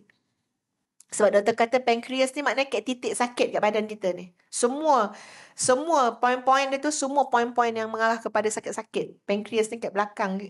Dia kan di tengah-tengah antara perut lah, apalah, tulang belakang lah kat situ. Jadi jadi Ustazah ni masa kakak Ustazah sedar je berborak. Tanya dia, Kak Long rasa macam mana? Kosong dia, tak ada apa-apa. Terhadap dunia, kosong. Tak ada apa-apa langsung. Masya Allah, orang nak mati tak ada. Cuma satu je, Alung takut macam mana rasa orang mati. Tu yang dia cakap. Alung takut sangat, dek, macam mana rasa orang mati tu, dek. Macam mana Alung nak lalui, dek. Dan Ustazah pun bersyukur pada Allah sebab Ustaz percaya Allah yang bimbing Ustaz untuk jawab juga kan. Kalau tak menakut-nakutkan orang pula kan ya. Ustaz jawab macam ni ha. Ustaz pun sebenarnya tak tahu nak jawab macam mana sebab dia sangat takut. Alun takut sangat dek. Macam mana rasa mati tu dek. Sebab dia nampak sangat dah memang tak ada harapan Dan Ustaz dapat jawab. Alhamdulillah Ustaz kata Kak Long, Allah tu maha penyayang. Rahmat Allah tu akan memudahkan Kak Long untuk melalui. Dan dia diam dengan jawapan. Rahmat Allah tu akan memudahkan Kak Long untuk melalui ya Kak Long. Dan Ustaz melihat rahmat Allah masa beliau nak meninggal dunia. Ya, Masya Allah, Masya Allah, Masya Allah. Bukan di plan-plan tu dah tuan-puan. Untuk mak ayah kita berada di kiri, suami kita berada di kanan, dan dikelilingi seluruhnya oleh, ni cerita lain lah, abah ni lain lah cerita kan ya. Dikelilingi seluruhnya oleh anak cucu beliau. Riuh-riuh anak cucu menangis, nak nyusu, semua ada dalam bilik tu. Kat Prince Court. Tak pula dia marah kat hospital tu suruh kita keluar. Padahal tu masih lagi hujung-hujung fasa PKP 2 tu. Maksudnya memang takdir Allah bagi keadaan tu dan semua orang mendoakan. Kami semua anak beranak doakan, ya Allah dengan rahmat-Mu, ambillah nyawa Kak Long dengan ihsan kamu, belas kasihan kamu. Dan Masya Allah, kita boleh pandang pergi dia tu. Lembut sampai tak terasa, yang tahu dah tak ada tu, Abah. Abah yang tutup mata. Yang lain ni masih walaupun dipandang-pandang tu tak tahu dah tak ada dah. Sebab lembutnya tarikan akhir tu. Masya Allah, tabarakallah. Kita bersangka baik ya tuan-puan, bersangka baik. Mudah-mudahan inilah husnul khatimah. Nampaklah trend kehidupan tu macam mana. Mungkin orang lain ada masing-masing punya kisah peribadi, perkongsian lain. Tapi Zah tak tahu kan. Zah ceritalah apa yang Zah tahu. Kau boleh ambil pengajaran. Kembali kepada kata-kata daripada Al-Jibrini tadi. Allah ampunkan, maknanya Allah berikan dia jalan taubat. Kemudian Allah jadikan dia bersegera nak buat amal soleh. Contoh tuan-puan, kakak ustazah tu dia tak ada tahfiz. Tapi Kojo sebelum meninggal tu, 2-3 tahun tu, asyik buat program untuk membantu tahfiz. Yang akhir yang dia buat, dia bantu tahfiz ustazah, dia bantu tahfiz Darul Ulum kat Seremban dengan beberapa lagi pondok Raudah. Dia buat program sampai mak Zah kata, Long, kau berhentilah Kojo macam ni. Long, ponek mak tengok Orang tengok penat ya. Tidak ada ambil 1 sen pun upah. Ustazah ceramah ada yang ambil upah. Dia jemput ustazah ceramah dengan Ustazah Asma Harun. Kita orang ada juga dia bagi 100-200 Kak Long bagi. Dia yang buat program langsung tidak ada ambil upah. Agak-agak siapa boleh elok. Ya, Dia cakap jujur-jujur ni tuan-puan. Tak ambil upah. Tak apa dek, Alun dapat bagi ni kat sekolah adik ini. Itu je fikiran dia, nak nolong. Masya Allah. Allah tahu kan, Allah Maha mengetahui ini penghujung hayat dah. Seseorang yang Allah nak berikan husnul khatimah sudah dibantu daripada awal fasa-fasa akhir hidup dia, dah nampak trend dia. Maka itulah dia husnul khatimah. Boleh jadi dia meninggal seorang-seorang dalam bilik. Kita pun tak tahulah dia ngucap ke tak ngucap, tak apa. Sebab apa? Tengok trend hidup dia. Kalau takkan anak tu pula sibuk lah. Ya Allah, seorang-seorang. Tak tahulah tu, risaulah dapat. Tak ada nyebut la ilaha illallah tu. Tak payahlah macam tu dah. Tengoklah hujung hayat macam mana. Kan dia istiqamahkan dengan Islam. Dia jaga elok-elokkan ibadah, amal soleh. Bersangka baiklah. Dia pergi dengan baik husnul khatimah. Tu kita kena faham tuan-puan sekalian. Maksud dia apa dia? Kita kena struggle juga untuk menentukan husnul khatimah kita tu. Tengok perangai kita sekarang ni. Apa yang kita pentingkan sekarang? Apa yang kita buat sekarang? Siapa kita sekarang? Sebab kita tak tahu. Entah 2 hari lagi, 2 minggu lagi, 2 bulan lagi, 2 tahun lagi kita meninggal. Siapa kita sekarang? Apakah kita pemburu dunia? Sama naik dengan orang muda. Padahal kita tua dah ni Buru dunia. Sama naik. Alhaakumut takathur. Kan? Kamu akan sentiasa dilalaikan dengan mengumpul-ngumpul. Orang muda tu pun tentu dah lahir dia muda kan. Tak dah baik pun buat macam tu. Tapi sekurang-kurangnya dia muda. Yang kita dah tua ni pasal apa sama naik? Orang lain boleh kerongsang, kita 3 Tupperware kerongsang kita keluar. Bangga lah tu. Mak 3 Tupperware kerongsang mak dah. Selalu boli yang sama. Sebab apa? Dah terlupa, dah pernah boli. Bila keluar Tupperware tu pun nak lah, dah boli rasa ni. Patut rasa macam dah ada. Kek kuih Emily. Tuan-puan terasa tak kat rumah tu banyak barang-barang? Hadui kan? Dia terasa betul. Kadang-kadang kalau nak beli apa-apa fikir macam ni ya. Banyak dah barang kat rumah tu. Ompap dah barang so. Kan? Dah banyak dah. Kadang-kadang tak jadi beli tu sebab fikir banyak dah kat rumah tu. Hari Ahad baru ni tuan-puan. Kita tak ada makan tengah hari kan? Jadi ceramah boleh sampai zuhur sampai asar ya. Hari Ahad baru ni Ustaz program sampai zuhur tuan-puan. Tiba-tiba mana? Ada sahabat Ustaz tu yang ambil Ustazah tu. Dengan adalah anak Ustaz pun report benda yang sama juga. Umi, Abi tengah komen dapur Umi. Ustazah memang cuak lah kalau dengar cerita macam itu. Dah ada rekod Rekod-rekod terdahulu tu dah ada. Abi buat apa? Abi Umi tengah operasi dapur Umi. Habislah kat dapur tu. Dah dapat 3 kotak pinggan mangkuk. Abi dah hasil kan? Ya Allah, nak bawa ke mana lah 3 pinggan, 3 kotak. Dia bawa keluar daripada rumah. Ustaz asing kan? Ustazah memang geram dengan cerita tu. Panas hati tu kan? Ya Allah, yang mulia kita. So, bila orang datang ramai-ramai, kenduri mula dah tak cukup pinggan. Kan? Itu kita punya alasan kan? Orang lelaki ni dia fikir, pinggan tu kena guna hari-hari. Memang tak gunalah hari-hari. Tapi bila kenduri, adalah pinggan. Tapi Ustaz kosan dah peteng lama dah. Almari tu tak pernah berbuka. Bila tiba time kenduri, pakai pinggan plastik. Yo, itu kan. Konon ni malah nak masuk. Jadi bila nak pakai tu? Kita kata kenduri nak pakai. Tiba time kenduri, pinggan plastik lah malah nak masuk. Pula ada. Sudah tiga bak apa? Kotak. Ustaz kata dah hantar kat tahfiz. Biar tahfiz guna. Ada tetamu-tamu tahfiz ke apa, biar tahfiz guna. Alhamdulillah, kali tu Ustaz tak marah. Dah nak mati ke? Tenang pula kan macam, pokok dia lah tak kosong dah nak apa. Nak panjang-panjang cerita kan. Mula-mula ternampak juga macam ni. Biarlah besok kalau ni bolehlah lain kan. Tapi tak. Maknanya betul lah tu. Betul lah tu. Tak payahlah fikir lagi. Belum kenduri lagi kan. Tak payahlah fikir lagi. Kenduri pun pakai catering punya. Ni, pinggan. Betul tak? Catering punya pinggan. Kita tak ada nak masuk pinggan. Dah tak kosong kan. Sudah yang betul pinggan dia tak guna.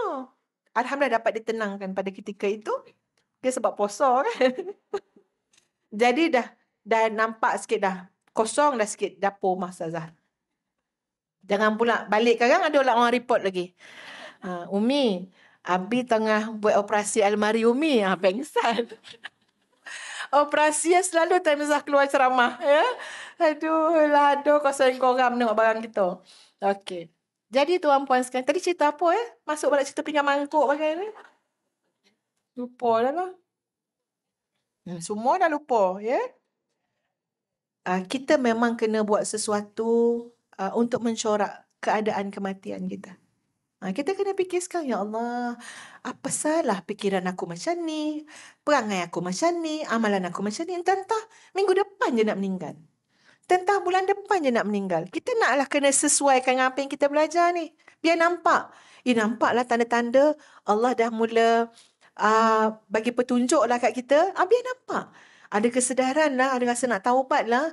Dah mula bersegera nak buat amal soleh lah. Tuan-puan, amal soleh ni terlalu banyak. Terlalu banyak.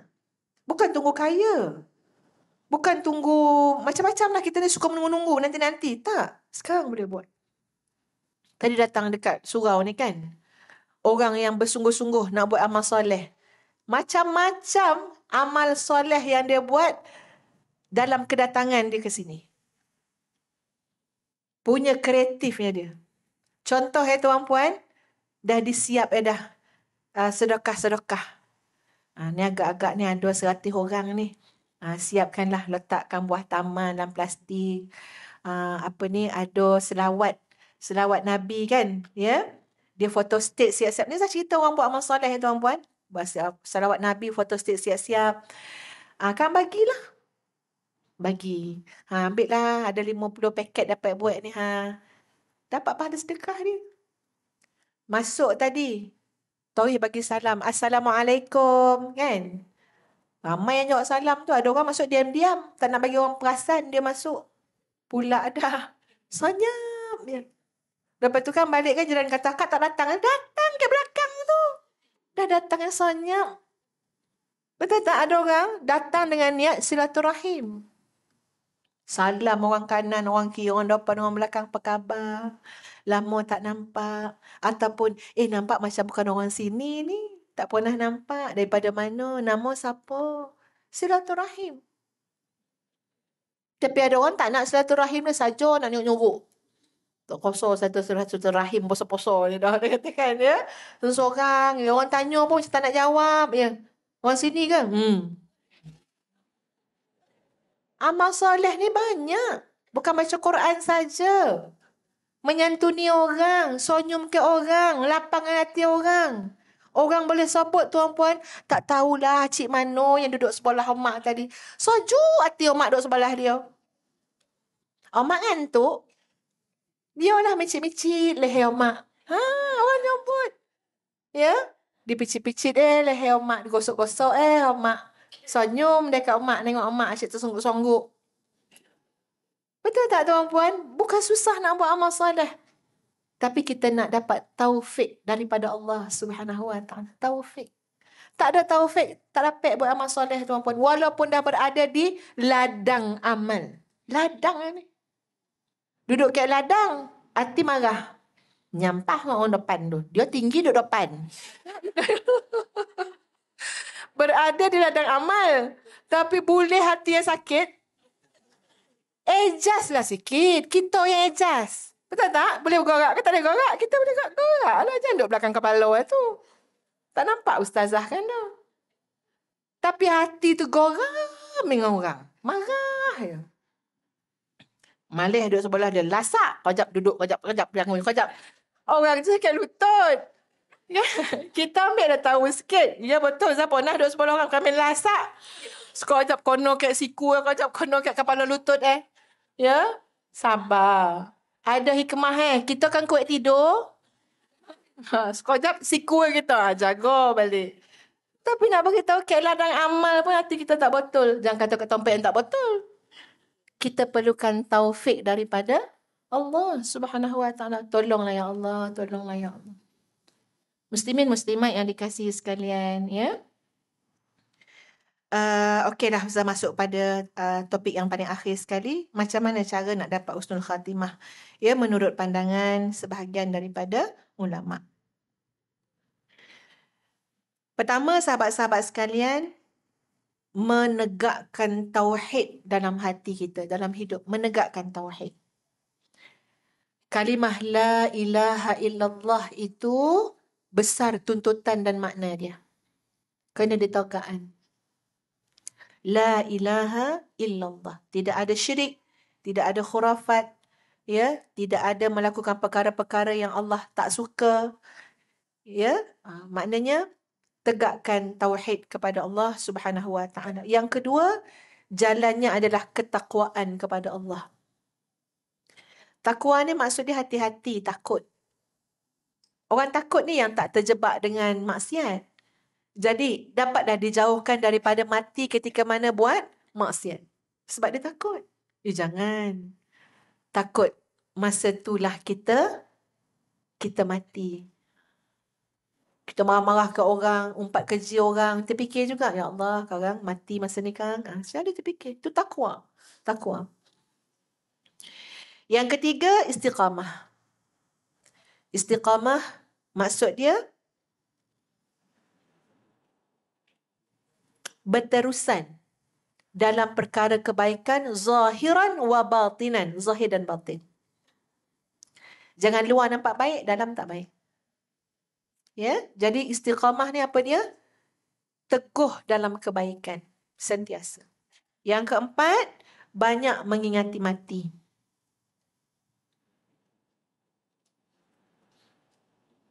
Yang keempat, banyak mengingati mati. Yang kelima adalah jujur. Jujur ni maksud dia kena lurus hidup kita, tuan-puan. Jangan banyak bengkok. Auta jangan. Cakap tak ada percaya jangan. Itu semua, betul ya tuan-puan, benda ni kena diberikan perhatian. Kalau kita nak husnul khatimah, kena jujur. Jujur ni daripada hati, niat jujur. Lidah jujur. Tujuan jujur. Pemikiran jujur. Cara hidup jujur. Itu jujur. Daripada hati kadang-kadang orang nampak macam baik, tapi hati tak, niat bengkok. Dia nak ambil kesempatan. Dia rajin datang masjid, niat dia bengkok. Ya, maknanya tak jujur lah. Walaupun nampak asyik ke masjid, ya, tapi Allah Maha mengetahui niat dia bengkok. Dia ada benda lain yang dia nak. Jadi benda ni, jujur ni daripada hati. Lisan juga kena jujur. Jangan bengkok. Memanjang bengkok. Bukan payah nak bengkok ni tuan-puan, jadi kebiasaan. Ni nak raya ni banyak yang bengkok ni. Semua murah. Suami tanya ya, beli tudung lagi? Suami kata. Ya, sale bang. Bengkok dah. Padahal tak sale. Itu adalah keluaran terbaru. Mana ada sale? Tapi memanjangkan suami, kitalah yang paling beruntung Kalau Molly tu ibarat kata 70%, jumpa pula tu. Ya, heran suami Bini ni kalau Molly tak pernah tak sale. Jumpa je kat dia. Semua 70%. Penipu hangit. Sebenarnya tak ada sale-sale dah. Semua tu lidah bengkok. Tak betul. Sebab mana nak panjang cerita. Cuba cakap jujur Kang. Ini new collection bang. Harga 1,000. Mampu kau nak marah. Betul tak? Tapi bila kita kata sale 70%. Suami kata apa? Alhamdulillah lah. Penipu padahal. Ni raya ni ramai yang bengkok kan ni. Ya, cukuplah tu banyak bona, Molly kuih raya. Tak boleh bang, ni gift, free gift. Aduh. Menipu dia Molly. Tadi nampak dia bayar. Tu mana free gift plastik tu. Ya, sumpit itu free gift. Biskut itu bayar. Dia punya bengkok tu niat. Yang free gift ni plastik. Dalam hati. Ayo. Tak jujur. Tak lurus. Sebab apa orang tak nak jujur? Kau nak marah. Sebab itu orang yang nak berubah, dia kena jujur. Bila dia jujur, dia boleh berubah. Sebab apa? Dia kena berhadapan dengan kesan. Kalau tuan-puan nak jujur kan, nak berubah kan, cakap terus terang kat suami masing-masing. Ya Allah, beli jubah dia ni jubah keberapa? 420. Tengok kosan ni apa? Kau nak marah, torok-torok, berubahlah. Betul tak? Ini menipu. Tak adalah berubah ada. Betul tak tuan-puan? Nak pergi mana ni? Nak pergi kuliah. Lepas kuliah kan terus balik. Tapi kuliah Ustaz tu lama. Ada marhaban, qasidah. Sampai asar. Tak marah suami kita dah. Kosan ni dia dah macam-macam. Yang kuliah tu datang. Dekat Nabi pun dia sampai. Yang lain-lain tu banyak di tempat lain dia pergi. Cuba cakap jujur. Kau nak syarah dek suami. Selamat cakap tak jujur. Bengkok. Bila bengkok, tak pernah berubah. Tak pernah berubah. Cuba cakap jujur. Bang, semalam saya ambil duit abang. Patutlah duit selalu habis. Sejak bila ambil? Sepanjang 25 tahun ni. Berubah nanti. Kau nak syarah. Kau jangan mandai pakai dalil-dalil dengan ambil duit suami. Abang dah lah bagi nafkah elok dah. Mana boleh ambil lagi. Kita nak berubah tu kena jujur tuan-puan. Kena jujur. Jadi ini tentang kejujuran. Mulakan jujur dekat niat kita. Jujur dekat lidah kita. Bercakap tu bercakap yang benar. Apa saya nak cakap? Ada bondo saya nak cerita tadi. Okey. Alhamdulillah teringat. Semalam, Ustaz teringat je. Terfikir. Tapi kalau benda ni baik, boleh buat. Ustaz duduk dalam kereta. Lepas tu suami Ustaz keluar. Beg dia tinggal. Beg duit dia tinggal. Romah lah tu beg duit tinggal kan. Kan ya. Lepas tu saya terfikir juga. Semalam dah kita ada keluar duit dah syah-syah ni kan ya. Lepas tu bukan nak tengok Bona tapi tengok juga. Bila tengok tu duit RM1 dalam tu kan ya. Lepas tu saya terfikir macam ni apa kata Ustaz letak duit Ustazah kat dalam tu? Ni cerita terfikir, tak buat ni dah, terfikir. Ya. Terfikir macam tu lah. Tapi saya rasa macam Allah nak bagi aku idea kot buat benda-benda soleh ni kan. Apa kata aku letak duit aku kat situ? Maksud dia, kita bukan mengambil duit suami kita selalu jadi orang misteri yang letakkan duit dalam tu. Siapa nak buat angkat tangan? Ini saya terfikir dia sebab lama nak nunggu macam-macam lah kepala tu kan. Saya terfikir, dah letaklah duit kat sini. Benda tu hanya akan terbocor contohnya lah bila kita dah mati tau. Sebab apa? Sebelum ni dia fikir kan, dia macam terasa-rasa lah suami tu. Ini angangan. Dia teruk berangan poso kan ya. Dia terfikir tak pernah duit tak ada. Dia mungkin fikir berkat betul hidup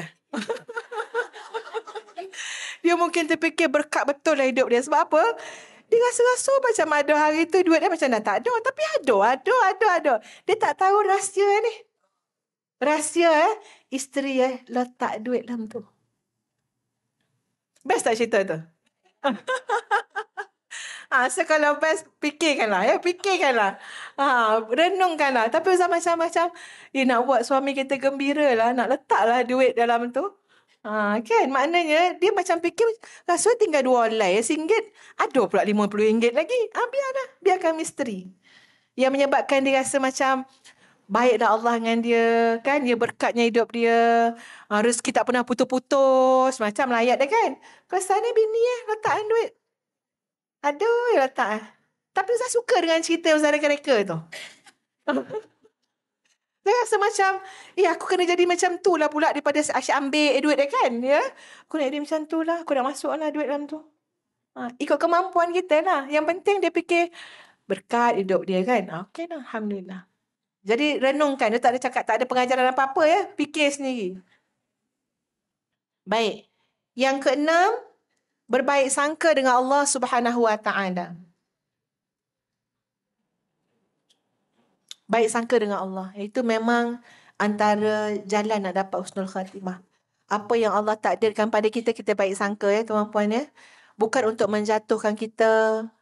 Allah tak pernah menzalimi hamba-hambanya. Itu mungkin datang daripada kelemahan kita. Kita boleh istighfar. Kita minta ampun dengan Allah. Ya, Allah buat baik kat kita. Yang ketujuh, bertaubat. Yang ke-8, berdoa. Ustaz cakap laju-laju je lah ya, sebab kita nak habis dah. Yang ke-9, pendekkan angan-angan. Pendekkan angan-angan dan berfikir tentang kehinaan dunia. Jangan terlampau selera Bona dengan dunia ni. Lama-lama orang tak ada rasa apa tuan-puan. Tengok mak ayah kita kan. Mana dia heran anak kaya ke apa. Dari dia takut ada. Tu mak ustazah tu. Mak ustazah ni sentiasa cakap dia suka dengan benda yang ustazah jual. Contohnya kan, ustazah ada kereta kan. Tiba-tiba ustazah tukar kereta lain. Mak kata apa? Mak sayang ambil kereta kau yang marin tu kat cik. Tu perangai mak ustazah. Katalah ustazah ada gelang. Ustazah jual gelang tu, beli gelang lain. Mak akan cakap, mak sayang ambil dengan golang kau yang marin tu kat cik. Lama-lama ustazah faham maksud dia apa. Dia tak suka kita membazir, menukar-nukar. Maksud tersirat dia yang dulu tu elok dah. Bukan dia Roma Bona dah kan. Ya? Tapi nak bagi tahu elok dah yang dulu tu. Apalah manfaat yang ditukar. Macam tu. Orang tua-tua kan. Ya? Jadi lama-lama mak kita pun kalau nampak anak kaya kan. Dia risau kan. Mana ambil duit ni? Betul tak mak-mak? Mak-mak yang tua-tua dulu-dulu tu macam tu. Mana ambil duit ni? Dia takut. Sebab benda tu Allah akan tanya. Dia tak ada heran anak kaya raya tu. Dia lebih suka tengok anak dia sederhana. Dia boleh timbang-timbang anak ni ambil duit daripada mana. Macam mana cara anak itu pakai. Dia nampak garis tu, senang hati. Kalau tak, risau dia. Dunia ni hina saja. Tak payah kita nak sungguh sangka memburu dunia ini. Itu membantu kita husnul khatimah. Yang keberapa dah, sahabat-sahabat? Yang ke-9, yang ke-10 ya. Yang ke-10 adalah menjauhkan diri daripada sebab-sebab su'ul khatimah. Contoh su'ul khatimah ni, sebab-sebab dia ni, kita, wal-iyazubillah ya, orang yang murtad, orang yang bergelumang dalam dosa besar, durhaka pada mak ayah, ya, zalim pada orang, macam-macam lah. Maka kena jauhkan. Sebab apa? Kita takut nanti mati dalam keadaan demikian. Wal-iyazubillah. Jadi sahabat-sahabat sekalian, Ustazah berharap ya mudah-mudahan apa yang kita kongsikan pada hari ini ada manfaatnya untuk masa depan kita. Ya sama-sama kita semak trend kehidupan masing-masing, gaya hidup masing-masing. Dan berdoalah banyak-banyak dalam bulan Ramadan ni agar Allah Subhanahu Wa Taala mengurniakan taufiknya kepada kita. Taufik hidayah. Itu yang kita perlukan. Kalau tak, Quran depan mata pun tak baca. Orang susah depan mata pun tak tolong. Kenapa? Taufik dan hidayah ni kena minta daripada Allah Subhanahu Wa Taala. Sebab tu kita tengok ada orang mencari mana orang susah untuk dia tolong. Cari anak yatim. Kita anak yatim. Adik-beradik kita tu ada jadi anak yatim. Anak kakak kita jadi anak yatim pun kita tak nampak, tuan-puan. Punya nak beritahu kesan daripada taufik dan hidayah. Ya. Jadi Ustaz ucapkan jutaan terima kasih kepada semua.